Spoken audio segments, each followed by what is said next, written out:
Welcome to Bharat talk network. నేను మీ ప్రణీత్. సమాజం పరిశుభ్రంగా ఉండడానికి తెల్లవారక ముందే ఒక అజ్ఞాత కృషి సాగుతుంటుంది.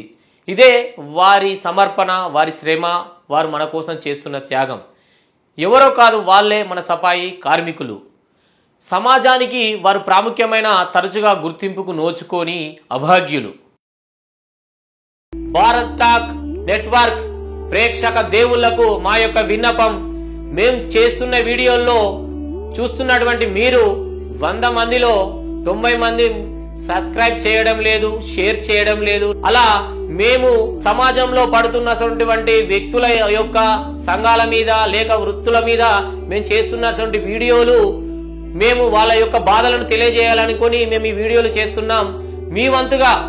మీ వంతుగా వాళ్ళకి ఇచ్చే గౌరవంగా మీరు కూడా మా యొక్క ఛానల్ సబ్స్క్రైబ్ చేసి షేర్ చేసి మీ సోషల్ మీడియా ద్వారా ఈ వీడియోలను, వాళ్ళు పడుతున్న బాధలను మీరు పై అధికారులకు, రాష్ట్ర ప్రభుత్వానికి వాళ్ళు చేస్తున్న సేవలు, వారు లేకపోతే మన సమాజం ఎలా ఉంటుందనేది మీ సోషల్ మీడియా ద్వారా మీరు చేరవేయాలని, వాళ్ళ కష్టాలను మీ వంతుగా మీరు పాలు పంచుకోవాలని మేము మీకు చేతులెత్తి జోడిస్తున్నాం. తెలంగాణలో సుమారుగా 93,000 మంది పైచిలుకు కార్మికులు వారి యొక్క విధులు నిర్వహిస్తున్నారు. వీళ్ళు ఎండనక వానకనకుండా కష్టపడుతూ ఉంటారు. వీళ్ళు ఉదయాన్నే సూర్యుడు ఉదయించక ముందే వీళ్ళు వాళ్ళ యొక్క ప్రాంతాలకు వెళ్ళేసి రోడ్లను శుభ్రం చేయడం, తర్వాత మురికి కాలువలను తీయడం, వాళ్ళు చెత్త సేకరణ, తడి చెత్త పొడి చెత్త ఇంటింటికి వెళ్ళి సేకరిస్తూ ఉంటారు. వీళ్ళు ఎక్కువ శాతం చెత్తలోనే ఉండడం వల్ల వీరికి అనారోగ్య సమస్యలు బాగా రావడం జరుగుతుంది. సఫాయన్న లేకుంటే మనకు శుభ్రత అనేది ఉండదు. మనకు రోగం వస్తే వైద్యుడి దగ్గరికి వెళ్ళాలి. అదే రోగం రాకుండా ఉండాలంటే మనకు సఫాయన్న ఎంతో అవసరం. కానీ మనం ఆ సఫాయి కార్మికులను చిన్న చూపు చూస్తాం. వీరిలో చాలా మంది కింది స్థాయికి చెందిన వారు పనిచేయడం జరుగుతుంది. వీరు వారి యొక్క పనిని వాళ్ళు భావించకుండా వాళ్ళ యొక్క విధులను నిర్వహిస్తారు. మనము ఒకరోజు మన ఇంటి యొక్క పరిసరాలను శుభ్రం చేసుకోవడానికే చాలా ఇబ్బందులు పడతాం. అలాంటిది వాళ్ళు రోజు మన యొక్క పరిసర ప్రాంతాలను ఎప్పటికప్పుడు శుభ్రం చేస్తూ మన ఆరోగ్యాన్ని వాళ్ళు కాపాడుతున్నారు. అలాంటి ఆరోగ్యాన్ని కాపాడుతున్న మన యొక్క సఫాయి అన్నలకు మనం వాళ్ళని ఏ విధంగా చూడాలి, వాళ్ళను సమాజంలో మనం ఏ విధంగా గుర్తించాలి? కానీ వాళ్ళు పడుతున్న కష్టాలు, వాళ్ళు మన కోసం చేస్తున్న శ్రమ, వాళ్ళు పడుతున్న ఇబ్బందులను మనం ఏనాడు వాళ్ళను గుర్తించడం లేదు. వాళ్ళను ఒక కేవలం అంటరాని వారిగా మనం వాళ్ళను చూస్తున్నాం. ఇది సరైనది కాదు. ఎందుకనంటే వారు లేకుంటే మన యొక్క ఆరోగ్యాలు సరిగా ఉండవు. ఎందుకనంటే వాళ్ళు ఎప్పటికప్పుడు డ్రైనేజీలు శుభ్రం చేస్తూ మన యొక్క మలమూత్రాలు యొక్క సంబంధించిన వాటిని ఎప్పటికప్పుడు క్లీన్ చేస్తూ శుభ్రం చేస్తూ వాళ్ళు ఉంటారు. వాళ్ళు చాలా మంది డ్రైనేజీల్లో దిగేసి వాళ్ళు పని చేయడం జరుగుతుంది. కొంతమంది శ్వాస అందక వాళ్ళ యొక్క ప్రాణాలను కూడా సఫాయన్నలు కోల్పోవడం జరుగుతుంది. ఎందుకు మరి వాళ్ళు ఎందుకు ఈ కష్టాలను అనుభవిస్తున్నారు? ఎందుకు వాళ్ళు ఇబ్బందులను పడుతున్నారంటే వాళ్ళు చాలా పేద కుటుంబం నుండి వాళ్ళు రావడం జరుగుతుంది. కాబట్టి వాళ్ళు వాళ్ళ యొక్క పనినే దైవంగా భావించి వాళ్ళు ఎలాంటి పనినైనా, ఎంతటి కష్టాన్నైనా వాళ్ళు ఓర్చుకొని చేయడం జరుగుతుంది. వాళ్ళు వచ్చేసి మనకు వరదల సమయంలో ఎక్కడికక్కడ చెత్త పేరకపోయినప్పుడు వాళ్ళు వెంటనే వాటిని తొలగించేసి మనకు ఇబ్బందులు కలగకుండా, మనకు అనారోగ్య బారిన పడకుండా వాళ్ళు చూసుకుంటున్నారు. కరోనా సమయంలో చూసుకున్నట్టయితే వాళ్ళ యొక్క పాత్ర చాలా అభినీయమైనది. ఎందుకు అనంటే వాళ్ళ కష్టాలు ఆ కరోనా సమయంలో ఎందుకు అనంటే చాలా శాఖలు స్తంభించిపోయి, ప్రభుత్వ ఉద్యోగులు గాని అన్ని శాఖలు, ప్రజలు అందరూ స్తంభించిపోయినప్పటికీ కూడా నేను బయటికి వెళ్ళకపోతే, నా పరిసర ప్రాంతాలను నేను శుభ్రం చేయకపోతే నా ప్రజలు అనారోగ్య బారిన పడతారు. ఇప్పటికే కరోనా విజృంభిస్తూ వాళ్ళ ప్రాణాలను తీస్తుంటే నేను కూడా బయటికి వెళ్ళి వారికి సేవ చేయకుండా ఉంటే నా ప్రజలు, నా సమాజం ఇబ్బందులు పడుతుందని వాళ్ళు తెగించి వాళ్ళ కుటుంబాలను ఎందుకు అనంటే బయటికి వచ్చినప్పుడు వాళ్ళకు కరోనా అంటుకుంటే మళ్ళీ వాళ్ళ కుటుంబం వాళ్ళకు అంటుకొని చాలా మంది ప్రాణాలు కోల్పోయారు. అయినా కానీ నేనున్నా, నా సమాజాన్ని నేను కాపాడుకుంటా, నా సమాజం కోసం నేను పని చేస్తా అని చెప్పేసి, నేను లేకపోతే నా పరిసర ప్రాంతాలు శుభ్రంగా ఉండేయని చెప్పేసి వాళ్ళు ముందుకు వచ్చి కరోనా సమయంలో ప్రభుత్వానికి నేనున్నానంటూ నేను మీకు అండగా ఉంటానని వాళ్ళు సేవ చేయడం జరిగింది. ఆనాడు వాళ్ళు సేవ చేయకుండా ఉంటే ఎక్కడికక్కడ చెత్త గాని ఎక్కడికక్కడ పేరుకపోయి ఉంటే ఇంకా జరగలేని సంఘటనలు ఎన్నో జరిగి ఉండేది. కానీ వాళ్ళు ఇంత కష్టపడుతున్నా, వాళ్ళు సమాజం కోసం ఇంత సేవ చేస్తున్నా వాళ్ళ యొక్క కష్టాన్ని మనం గుర్తించడం లేదు.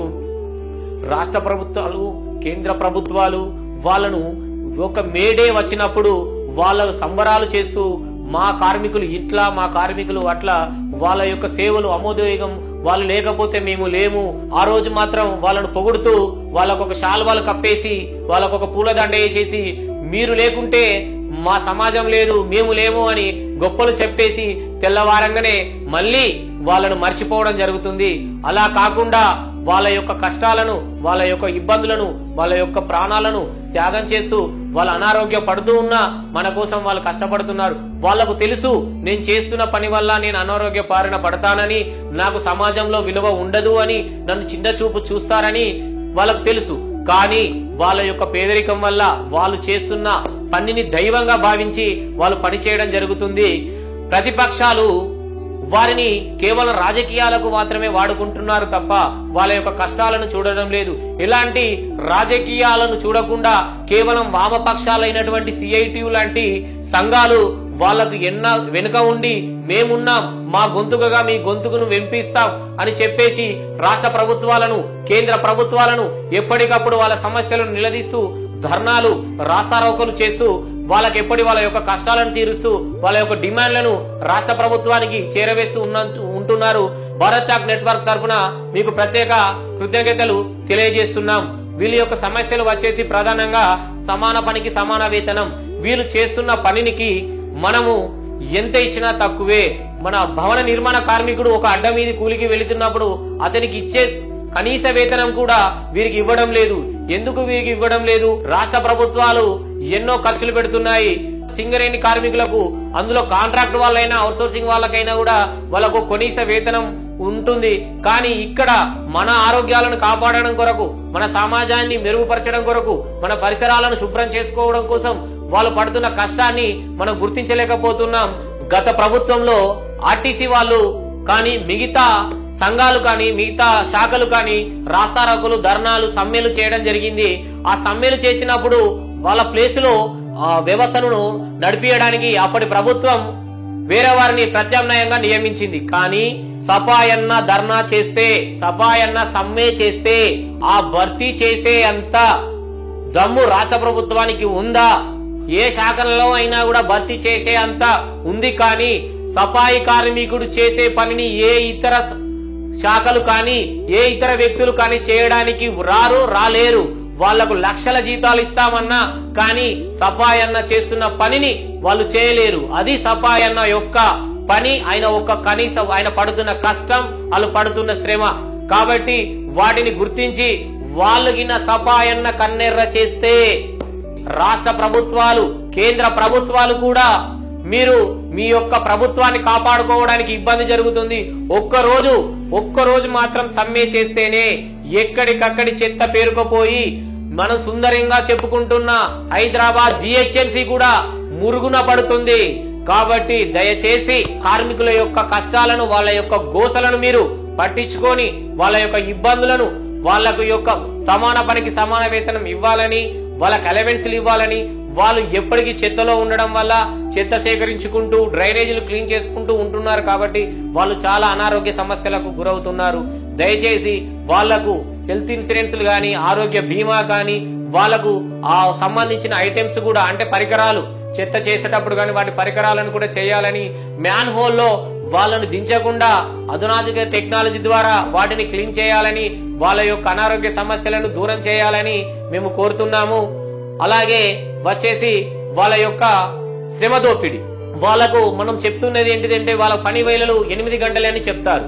కానీ ఉదయాన్నే 4 గంటలకు లేచి వాళ్ళు మన సమాజాన్ని పరిశుభ్రం చేయడానికి వాళ్ళ యొక్క పనిని మొదలు పెడతారు. అలా పెట్టిన పనిని మొదలుపెట్టి సాయంత్రం వరకు కూడా వాళ్ళ పని జరుగుతుంది. ఇలాంటిది ఏదైనా కార్యక్రమాలు జరిగినప్పుడు, ప్రభుత్వ కార్యక్రమాలు జరిగినప్పుడు కానీ, ఒకవేళ వర్షాలు వరదలు ఇలాంటి వచ్చినప్పుడు గాని వాళ్ళు ముందుండి ఎనలేని సమయంలో మేమున్నాం మీకు అంటూ ఏ అర్ధరాత్రి వాళ్ళను దగ్గరికి వెళ్ళినా కూడా మేమున్నామని చెప్పడం జరుగుతుంది. కరోనా సమయంలో కూడా కరోనా వచ్చి చనిపోయిన వారి యొక్క శవాలను చూడడానికి గాని వాళ్ళ దగ్గరికి రావడానికి గాని కుటుంబ సభ్యులు కూడా వెనుకడుగు వేసిన సమయంలో మేమున్నాం, మేము వాళ్ళ దాన సంస్కారాలు చేస్తామని ముందుకు వచ్చిన యొక్క వ్యక్తులు మన సఫాయి కార్మికులు. కాబట్టి వాళ్ళ కష్టాలను గుర్తించాలి, వాళ్ళ యొక్క డిమాండ్లను చేయాలి. వాళ్ళు గొంతమ్మ కోరికలు గాని వాళ్ళు లేనిది గాని అడుగుతలేరు. వాళ్ళు లేకపోతే మన సమాజంలో మనం తిరగలేము, మనం ఉండలేము. కాబట్టి దయచేసి వాళ్ళు శాంతియుతంగా ఎప్పటికీ వాళ్ళు వామపక్షాలను పెట్టుకుని శాంతియుతంగా ధర్నా చేస్తున్నారే తప్ప రాష్ట్ర ప్రభుత్వాలను ఎక్కడ ఇబ్బంది పెట్టినట్టు గాని రాష్ట్ర ప్రభుత్వాల మీద వినలేని మాటలు గాని అనలేని మాటలు గాని ఏం అనడం లేదు. కాబట్టి వాళ్ళ యొక్క గోసలను మనం చూడాలి. మనము పొద్దున లేచి బయటికి వెళ్లి మనం స్వచ్ఛమైన గాలిని పీల్చాలన్నా, స్వచ్ఛమైన వాతావరణంలో ఉండాలన్నా మనకు సఫాయి అన్న అనే వ్యక్తి కావాలి. సఫాయి కార్మికుడు లేకపోతే మన సమాజం పరిశుభ్రంగా ఉండదు. కాబట్టి సఫాయి అన్న కావాలి. కాబట్టి సఫాయి అన్న యొక్క ఇబ్బందులను, వాళ్ళ యొక్క ఆరోగ్య పరిస్థితులను మనం ఎప్పటికప్పుడు వాళ్ళని చూసుకుంటూ వాళ్ళకి ఇబ్బంది లేకుండా చేయాలని మేము మా భారత్ టాక్ యూట్యూబ్ ఛానల్ పక్షాన సఫాయి అన్న గోసను మేము తెలియజేయాలనుకుంటున్నాం. కాబట్టి దయచేసి మీరు వాళ్ళ యొక్క ఇబ్బందులను ప్రతిపక్ష పార్టీలు మీరు వామపక్షాలైన సిఐటియు లాంటి వాళ్ళని ఆదర్శంగా తీసుకొని వాళ్ళు ఎలాంటి రాజకీయ కోణంలో కానీ ఎలక్షన్ల ఓట్ల కోసం కానీ వాళ్ళు పని చేయడం లేదు. వాళ్ళ కార్మికుల కొరకే మాత్రమే పనిచేస్తున్నారు. కాబట్టి అది మీరు గమనించి పార్టీలు పక్కన పెట్టేసి, రాజకీయాలు ఓట్లు పక్కన పెట్టేసి ఎలక్షన్లు వచ్చినప్పుడే వాళ్ళ బాధలను చెప్పడానికి గత ప్రభుత్వం ఇప్పుడు ప్రతిపక్షం అధికార పక్షంగా ఉన్నప్పుడు మాటలే మాట్లాడకుండా వాళ్ళ గోసలను ఎప్పటికీ మీకు తెలుసు. కాబట్టి వాళ్ళ యొక్క ఇబ్బందులను మీరు తెలుసుకొని వాళ్ళ యొక్క సమస్యలను పరిష్కరించాలని మేము కోరుతున్నాం. మా భారత్ టాక్ యూట్యూబ్ ఛానల్ తరపున మీరు చేస్తున్న కష్టానికి, మీరు చేస్తున్న శ్రమకు మా యొక్క యూట్యూబ్ ఛానల్ తరపున సఫాయి అన్నకు మేము సలాం చేస్తున్నాం. మీ యొక్క సేవలు ఎనలేని సేవలు, మీ చేస్తున్న సేవలను పొగడలేము. మీరు చేస్తున్న సేవలను మేము ఎంత కొనియాడినా తక్కువే. మీరు లేకుంటే సమాజం లేదు. భారతదేశం అభివృద్ధి చెందుతున్నది అనంటే దానిలో కూడా మీ పాత్ర చాలా ఉన్నది. కాబట్టి మీ యొక్క కష్టాలు, ఇబ్బందులు అన్ని త్వరగా నెరవేరాలని, ఇది రాష్ట్ర ప్రభుత్వానికి తర్వాత వచ్చేసి పై అధికారుల దృష్టికి తీసుకెళ్లాలని మేము కోరుకుంటున్నాం.